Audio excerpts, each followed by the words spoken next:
का दोस्तों गरुड़ पुराण का अध्याय 1 को हम सुनेंगे, जो गरुड़ पुराण से लिया गया है। चलो कथा को शुरू करते हैं। श्री भगवान बोले, हे पक्षीराज, पापी लोगों की मृत्यु कैसे होती है? सुनो, मैं उस यम मार्ग के विषय में कहता हूँ जिस मार्ग से पापी जन नरक की यात्रा करते हैं, और जो सुनने वालों के लिए भी भय है। यानी उस मार्ग के बारे में सुनने वाले को भी डर लगने लगे। हे तार्थ, जो प्राणी सदा पाप परायण है, दया व धर्म से रहित है।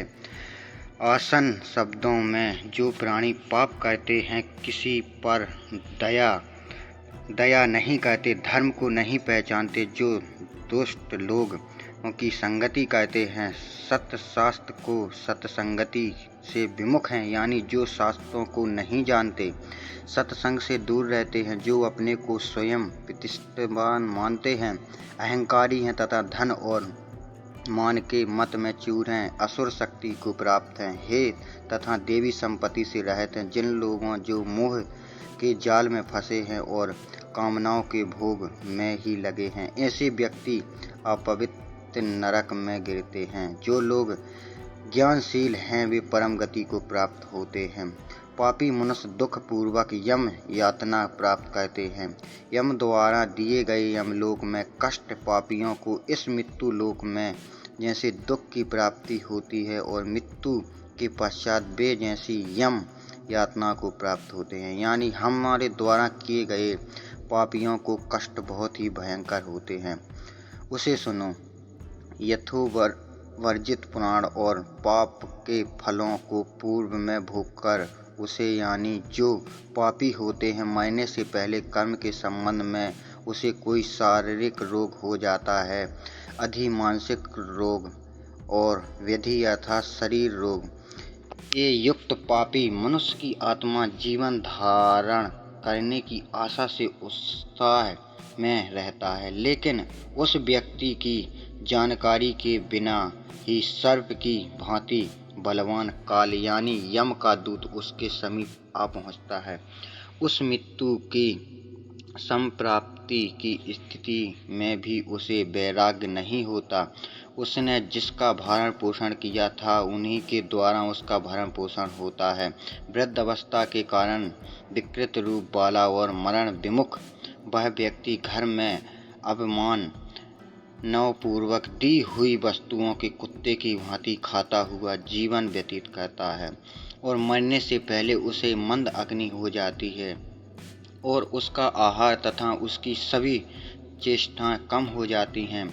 प्राण वायु के बाहर निकलते समय आंखें उलट जाती हैं, नाड़ियां कफ से रुक जाती हैं, उसे खांसी और श्वास लेने में पितन करना पड़ता है तथा कंठ के घुर घुर से शब्द निकलने लगते हैं। चिंता मग्न स्वजनों से घिरा हुआ तथा सोया हुआ वह व्यक्ति कालपाश के वशीभूत यानी काल का प्रभाव होने के कारण बुलाने पर भी नहीं बोलता। इस प्रकार कुटुंब के भरण पोषण में ही निरंतर लगा रहने वाला अजेंद्रिय व्यक्ति अंत में रोते बिलखते बंधु बंधुओं के बीच उत्कट वेदना से यानी पीड़ा रहित संज्ञा शून्य होकर मर जाता है।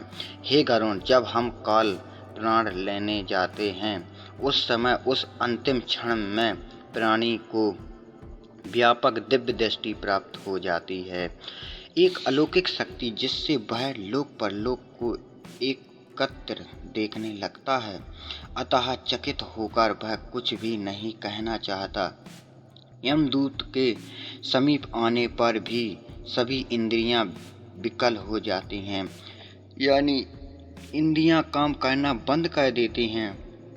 चेतना जड़ीभूत हो जाती है, यानी चेतना भी काम करना बंद कर देती है, और प्राण चल्यमान हो जाते हैं। मृत्यु होते समय ऐसा अनुभव होता है, उसी प्राणी को अतुर काल में प्राण वायु के अपने स्थान से चल देने पर एक क्षण भी एक कल्प के समान प्रतीत होता है, और 100 बिच्छुओं के डंक मारने जैसी पीड़ा होती है, वैसी पीड़ा का उस समय उसे अनुभव होने लगता है। वह मरणासन व्यक्ति मुंह से झाग उगलने लगता है और उसका मुख लार से भर जाता है। पापी जनों के प्राण वायु अधो द्वारा गुर्दा मार्ग से निकलते हैं। मृत्यु के समय यम के दूत ऐसे दिखाई देते हैं। मृतक व्यक्ति को उस समय दोनों हाथों में पासा और दंड धारण किए, नग्न दांतों का कटकटाते हुए क्रोधपूर्व नेत्र वाले यम के दो भयंकर दूत समीप में आते हैं। उनके केश ऊपर की ओर उठे होते हैं। वे कौवे के समान काले होते हैं और 1.5 मुख वाले होते हैं। वे इच्छा अनुसार सर पर बेरोक टोक चलने वाले रीछ। उन्हें देखकर मनुष्य भयभीत हृदय वाला वह मरणासन्न प्राणी मल मूत्र का विसर्जन करने लगता है। अपने 5 भौतिक शरीर से हाय हाय कहते हुए निकलता हुआ तथा यमदूतों के द्वारा पकड़ा हुआ वह अंगुष्ठमात्र अंगुली भर का प्राणी पुरुष अपने घर को देखता हुआ यमदूतों के द्वारा यातना देह से ढक कर के गले में बलपूर्वक पासों से बांधकर सुदूर यम मार्ग यातना के लिए उसी प्रकार ले जाया जाता है जिस प्रकार राजपुरुष दंडनीय अपराधी को ले जाते हैं। इस प्रकार ले जाए जाते हुए उस जीव को यम के दूत तर्जना का मतलब भला ही बुरा कहते हुए डांटना, भविष्य में सचेत रहने के लिए कुछ धमकी देते हैं, करके डराते हैं और नरकों के तीव्र भय का पुनः पुनः वर्णन करते हैं। सुनते हैं यमदूत कहते हैं, रे दुष्ट शीघ्र चल, तुम यमलोक जाओगे। आज तुम्हें हम सब कुंभीपाक आदि नरकों में शीघ्र ही ले जाएंगे।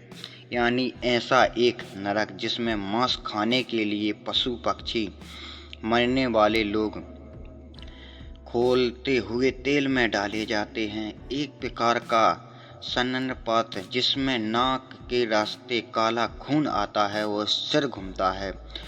होडिका में पकाई हुई वस्तु। इस प्रकार यमदूतों की वाणी तथा बंधाओं का रुदन सुनता हुआ वह जीव जोर से हाहाकार करके विलाप करता है और यमदूत के द्वारा प्रताड़ित किया जाता है। यमदूत की तर्जनाओं से उसका हृदय विदीर्ण यानी बीच से फट जाता है। वह कांपने लगता है। रास्ते में कुत्ते काटते हैं और अपने पापों का स्मरण करता हुआ वह पीड़ित जीव यम मार्ग में चलता है।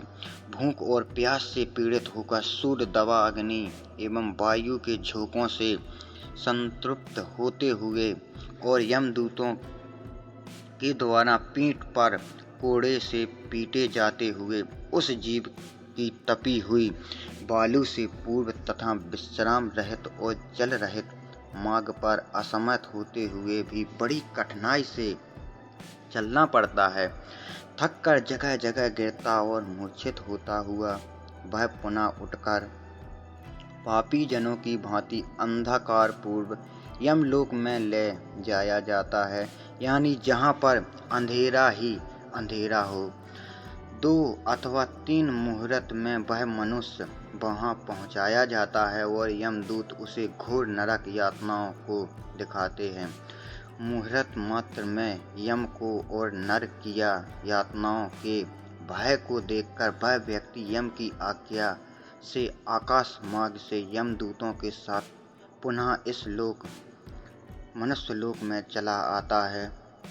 मनुष्यलोक में आकर बाधा रहित होने की वासना से बद्ध वह जीव देह में प्रवेश करने की इच्छा रखता है, किंतु यमदूत द्वारा पकड़कर पास में बंधा दिया जाने से भूख और प्यास से अत्यंत पीड़ित होकर रोता है। हे ताक्ष, वह पतकी प्राणी पुत्रों द्वारा दिए हुए पिंड तथा अतुर काल में दिए हुई दान को प्राप्त करता है। अतः पिंडदान जिसका पिंडदान नहीं होता वे प्रेत रूप में होकर कल्प पर्यंत निर्जन वन में दुखी होकर भ्रमण करते रहते हैं। सैकड़ों करोड़ों साल बीत जाने पर भी बिना भोग किए कर्म फल का नाश नहीं होता और जब तक वह पापी की जीव यातनाओं यानी बहुत अधिक शारीरिक या मानसिक कष्ट, तकलीफ, पीड़ा होती है, आंतरिक क्लेश का भोग नहीं कर लेता, तब तक उसे मनुष्य शरीर भी प्राप्त नहीं होता। हे पक्षी राज, इसलिए पुत्र को चाहिए कि वह 10 दिनों तक प्रतिदिन पिंडदान करे। हे पक्षी श्रेष्ठ, वे पिंड प्रतिदिन 4 भागों में विभक्त होते हैं। उनमें 2 भाग तो प्रेत के देह के पंचभूतों की पुष्टि के लिए होते हैं, तीसरा भाग यमदूत को प्राप्त होता है और चौथा भाग से उस जीव की आहार प्राप्त होती है। 9 रात दिनों में पिंड को प्राप्त करके प्रेत का शरीर बन जाता है और 10वें दिन उसमें बल की प्राप्ति होती है। हे खग, मृत व्यक्ति की देह के जल जाने पर पिंड के द्वारा पुनः 1 हाथ लंबा शरीर प्राप्त होता है, जिसके द्वारा वह प्राणी यमलोक के रास्ते में शुभ और अशुभ कर्मों के फल को भोगता है। पहले दिन जो पिंड दिया जाता है उससे उसका सिर बनता है, दूसरे दिन पिंड से ग्रीवा, गर्दन और स्कंध, कंधे तथा तीसरे पिंड से हृदय बनता है, चौथे पिंड से पृष्ठभाग, पीठ, पांचवें पिंड से नाभि, छठे तथा 7वें पिंड से क्रमशः कटी, कमर और गुह उत्पन्न होता है। 8वें पिंड से उरु अथवा जांघें और 9वें पिंड से जानु अथवा घुटने तथा पैर बनते हैं। इसका प्रकार 9 पिंडों से देह को प्राप्त करके 10वें पिंड से उसकी सुक्षा और तृषा, भूख, प्यास ये दोनों जागृत होती हैं। इसी पिंड रज शरीर को प्राप्त करके भूख और प्यास से जीव 11वें तथा 12वें दिन भोजन करता है। 13वें दिन यमदूत के द्वारा बंदर की तरह बांधा हुआ वह प्राणी अकेला उस यम मार्ग में जाता है। खग मार्ग में मिलने वाली बैतरणी को छोड़कर यमलोक के मार्ग की दूरी का प्रमाण 86,000 योजन है। वह प्रेत प्रतिदिन रात दिन में 247 योजन चलता है। मार्ग में आए हुए इन 16 पुरों नगर को पार करके पातकी व्यक्ति धर्मराज के भवन में जाता है। इसी के साथ गरुड़ पुराण का पहला अध्याय खत्म होता है। जय जय श्री राम। अगर हमारा चैनल पसंद आ रहा हो तो लाइक एंड